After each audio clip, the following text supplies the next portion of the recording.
China's comprehensive deepening of reforms has become the primary drive of national economic and social development.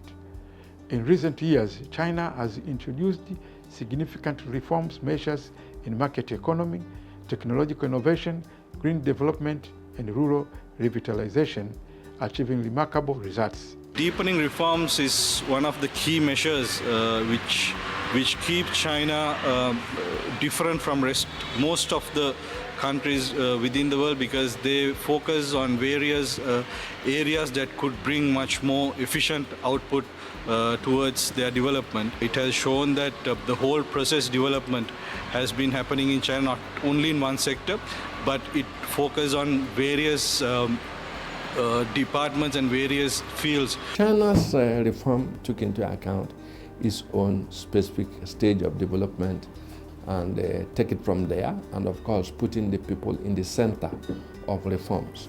It is a process of re-energizing the economy with a view to benefit more people.